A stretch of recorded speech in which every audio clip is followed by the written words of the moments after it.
ನಮಸ್ಕಾರ ಭಕ್ತ ಮಹಾಶಯರೇ. ಏನಪ್ಪ ಇವತ್ತು ನಾವು ಹೇಳಕ್ ಬಂದಿರೋ ವಿಷಯ ಅಂತಂದ್ರೆ ಶ್ರೀ ಕಾಲಭೈರೇಶ್ವರ ಸ್ವಾಮಿ ಬಸವಪ್ಪನ ಪುಣ್ಯಕ್ಷೇತ್ರ ಚಿಕ್ಕರಸಿನಕೆರೆಯ ಜಾತ್ರಾ ಮಹೋತ್ಸವ ದಿನಾಂಕ 21/4/2024 ಭಾನುವಾರ ಬೆಳಗ್ಗೆ 9 ಗಂಟೆಗೆ ಚಿಕ್ಕರಸಿನಕೆರೆ ಪುಣ್ಯಕ್ಷೇತ್ರದಲ್ಲಿ ಹಬ್ಬದ ಅಂಗವಾಗಿ ಹೋಮ ಹವನಗಳು ನಡೆಯಲಿವೆ. ಮಧ್ಯಾಹ್ನ 3 ಗಂಟೆ ಮೇಲೆ ಚಿಕ್ಕರಸಿನಕೆರೆ ಗುರುದರಹಳ್ಳಿ ಉಣ್ಣುಂದೊಡ್ಡಿ ಗ್ರಾಮಸ್ಥರಿಂದ ಕೊಂಡಾಬಂಡಿ ಉತ್ಸವ ಜರುಗಲಿದೆ. ಹಾಗೂ ರಾತ್ರಿ 11 ಗಂಟೆಯ ನಂತರ ಶ್ರೀ ಚಿಕ್ಕರಸಿನಕೆರೆ ಕಾಲಭೈರೇಶ್ವರ ಬಸವಪ್ಪ ಹಾಗೂ ಕಾರ್ಕಳ್ಳಿ ಬಸವಪ್ಪ ದೇವಾನುದೇವತೆಗಳ ಸಮೇತ ಓಂಬಾಳೆ ನಂತರ ಮೆರವಣಿಗೆಗಳು ನಡೆಯುತ್ತವೆ.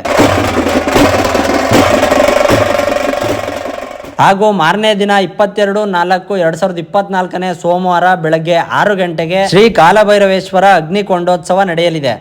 ಹಾಗೆ 23/4/2024 ಮಂಗಳವಾರ ಮಧ್ಯಾಹ್ನ 2:30 ಶ್ರೀ ಕಾಲಭೈರವೇಶ್ವರ ಸ್ವಾಮಿ ಮಹಾರಥೋತ್ಸವ ಹಾಗೂ ದೇವಾನುದೇವತೆಗಳ ಉತ್ಸವ ನಡೆಯಲಿದ್ದು ಎಲ್ಲ ಭಕ್ತಾದಿಗಳು ಈ ಅದ್ದೂರಿ ಜಾತ್ರಾ ಮಹೋತ್ಸವಕ್ಕೆ ಬಂದು ಶ್ರೀ ಕಾಲಭೈರೇಶ್ವರ ಸ್ವಾಮಿ ಬಸವಪ್ಪನ ಕೃಪೆಗೆ ಪಾತ್ರರಾಗಬೇಕಾಗಿ ವಿನಂತಿ. ಬರುವಂತ ಎಲ್ಲ ಭಕ್ತಾದಿಗಳಿಗೂ ಅನ್ನ ಸಂತರ್ಪಣೆ ಕಾರ್ಯಕ್ರಮ ನಡೀತದೆ. ಎಲ್ಲ ಬಂದು ಅಚ್ಚುಕಟ್ಟಾಗಿ ಹಬ್ಬ ಮಾಡ್ಕೊಂಡು ಹಣ್ಣು ಜಾವನ ಎಸ್ಬಿಟ್ಟು ಕೈ ಮುಖಂಡು ಹೋಗಿ. ಚಿಕ್ಕರಸಿನಕೆರೆ ಶ್ರೀ ಕಾಲಭೈರವೇಶ್ವರ ಪುಣ್ಯಕ್ಷೇತ್ರದ ವತಿಯಿಂದ ಎಲ್ಲರಿಗೂ ಆದರದ ಸ್ವಾಗತ ಸುಸ್ವಾಗತ.